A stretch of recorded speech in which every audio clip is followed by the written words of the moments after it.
गुरुर्ब्रह्मा गुरुर्विष्णू गुरुर्देव महेश्वरा गुरुर साक्षात परब्रह्म तस्मै श्री गुरुवे नमः.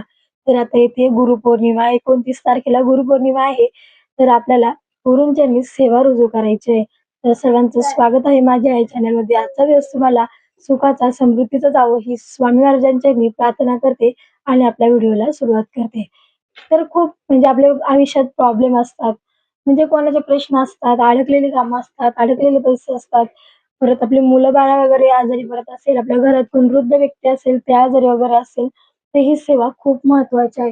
प्रचंड प्रभावी सेवा आहे आणि खरंच म्हणजे प्रश्न तुमचे अडकलेले असतील ते सुटतील आणि असं आहे जीवनात एकही व्यक्ती नाही की त्याच्या आयुष्यात प्रश्नही नाहीयेत.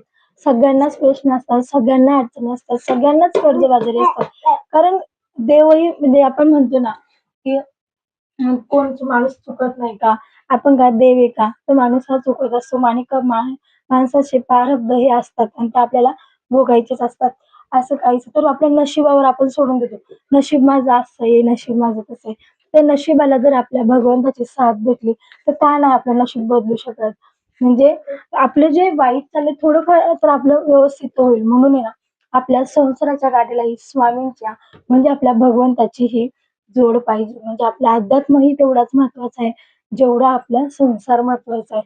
संसाराच्या गाड्या जर अध्यात्माची जोड असेल ना, तर कोणतीही गोष्ट शक्य नाही. म्हणून आपल्याला स्वामी म्हणतातच, "अशक्य शक्य करतील स्वामी." म्हणून हे वाक्य लक्षात ठेवून आपल्याला सेवा करायची आहे आपल्या गुरूंची. आपल्या गुरूंची गुरुपौर्णिमा येते. 5 दिवस तर उलटून गेल्यात, 21 दिवस तर राहिलेच नाही. तर जेमतेम 10 ते 12 दिवस राहिले आहेत. तर त्या दिवसात तुम्ही 11 दिवसांची म्हणा किंवा 7 दिवसांची म्हणा, संकल्पयुक्त आपल्या स्वामींची आपल्याला सेवा करायची आहे. खूप प्रभावी सेवा आहे आणि खूप साधी, सिंपल, सोपी सेवा आहे. म्हणजे तुम्हाला काही पैसे खर्च करायचे नाहीत. तुमचे जेमतेम ते 10 ते 20 रुपये होतात. हे रोजच्या जीवनातल्या गोष्टी आहेत. आपण रोज आपल्या घरात आणत असतो. त्याच्यामुळे आपले लिहिले गेले तर ₹50 तुमचे खर्च होतील. की आपल्याला सेवा करायची आहे आपल्या घरात स्वामींची. आता सकाळी आपल्या महिलांना सवय असते, की सकाळी उठून आपली देवपूजा करायची. त्याच टायमिंगला आपण आपली सेवा करू शकतो. कारण तुमचा वेगळा वेळ त्याला द्यायची गरज नाही. म्हणजे आपल्या स्वामींचा अभिषेक म्हणजे आपल्याकडनं काहीच सेवा नाही झाली. तुमच्याकडनं पारायण नाही झालं स्वामींच्या सारामृतचं, नामजप झाला नाही, चालक मंत्र झाला नाही. म्हणजे तुमच्याकडनं गुरूंच्यासाठी कोणतीच सेवा झाली नाही. तर आपली लहान बाळं असतात, आपल्याकडनं होतं, नाही होत. एक दिवस होती, एक दिवस नाही होत. म्हणून आपण आपल्या देवपूजेतच आपला 10 मिनिटं काढून देवपूजा करतानाच आपल्या देव स्वामींचा अभिषेक आपल्याला करायचा आहे. संकल्पयुक्त अभिषेक करायचा आहे. ज्याला जर काही प्रॉब्लेम असेल त्यांनी संकल्प व्यक्त करा. नसेल प्रॉब्लेम तो सौकुशली देवासाठी करा. म्हणजे असं नाही की संकल्प आहे म्हणून आपल्याला अभिषेक करायचा आहे, असं काहीही नाही. तुमची इच्छा शक्ती किती आहे, स्वामींवर किती विश्वास आहे, आरूढ विश्वास आहे, हे पाहण्यासाठी आपल्याला सेवा करायची असते. तुम्ही स्वामींसाठी करा, स्वखुशीने केली तरी पण चालेल. जर संकल्प असेल तर संकल्प सोडवा. नसेल तर आपल्याला अभिषेक करायचा आहे स्वामींचा. सकाळी करा, संध्याकाळी करा, जेव्हा तुम्हाला वेळ भेटेल ना, तेव्हा करा. पण कसं ज्या कामाला महिला जातात त्यांना सकाळी करून गेल्या तर अतिउत्तम. तर आपल्याला अभिषेक सेवेत कोणत्या सेवा घ्यायच्या आहेत? तर आपल्याला गणपती अथर्वशीर्ष म्हणजे आपल्या बाप्पाच्या आशीर्वादाशिवाय कोणतीच कामं मार्गी लागत नाही. म्हणजे कोणतीही सेवा करायची असेल तर आपल्याला गणपती बाप्पाचा आशीर्वाद पहिला घ्यावाच लागतो. शुभ कार्याची सुरुवात ही गणपती बाप्पाच्याच आशीर्वादाने होत असते. तर आपल्याला सगळ्यात पहिला गणपती अथर्वशीर्ष घ्यायचंय. त्यानंतर पुरुषोत्तम, स्त्रीसुत्तम, कालभैरव अष्टक आणि आपल्या स्वामींची एक माळ जप आपल्याला घ्यायचा आहे आणि हे सगळ्या सेवा बोलत आपल्याला अभिषेक घालायचा आहे. तुमच्याकडे गळती असेल तर गळती ठेवली तर अतिउत्तम. कारण गळतीतलं पाणी हे स्लो आपल्या स्वामींच्या डोक्यावरती पडत असतं. जेणेकरून की आपले लक्ष हे विचलित होत नाही. म्हणून आणि जर तुमच्याकडे नसेल गळती, तुम्ही चमच्यानेही टाकू शकता. असंही चालेल, तसंही चालेल.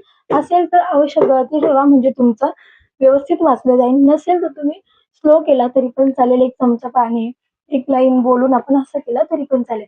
पंचामृत असेल तर पंचामृताने घाला, शक्य असेल. नसेल तर जलाभिषेक घातला तरी पण चालेल. असेल तर आपल्याला पंचामृतमध्ये काय लागतं? साखर, मध, तूप, दूध, दही ह्या 5 गोष्टी लागतात. ते मिक्स करायच्या. त्याच्यात मिक्स नाही करता आलं, तुम्ही वेगवेगळ्या वाट्यांमधनं वेगवेगळं घातलं तरी पण चालेल. पहिलं मध, नंतर साखर, नंतर दही, नंतर तूप असं जरी तुम्ही एक-एक पदार्थ जरी आपलं टाकलं तरी पण चालेल. जर मिक्स करून घेतला तरी पण चालेल. अशा प्रकारे आपल्या स्वामींचा अभिषेक आपल्याला संकल्पयुक्त 11 दिवस किंवा 7 दिवस आपल्या घरात आपल्याला करायचा आहे. खरंच तुमची कामं मार्गी लागल्याशिवाय राहणार नाही.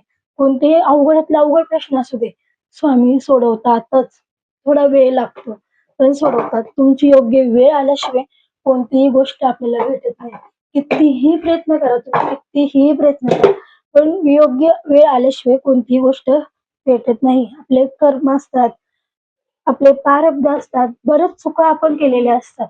त्या सुधारण्यासाठी स्वामी सेवेत येणे आलं ना, कधीही बघा तुम्ही नवीन स्वामी सेवेत आला ना, त्रास हा होत असतो. कोणत्याही देवाच्या सेवेत जा, कोणत्याही देवाला तुम्ही गुरु करा, त्रास हा होत असतो. कारण आपले भोग असतात, ते आपल्याला भोगल्याशिवाय आपल्याला मार्गही सापडत नाही.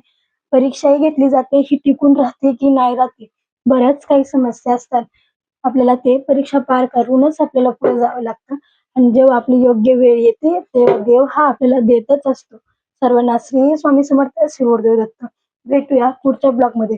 व्हिडिओ आवडला असेल तर नक्कीच संपूर्ण बघा आणि कमेंटमध्ये नक्कीच सांगा. सर्वांना श्री स्वामी समर्थ, श्री गुरुदेव दत्त. कमेंटमध्ये श्री स्वामी समर्थ, श्री गुरु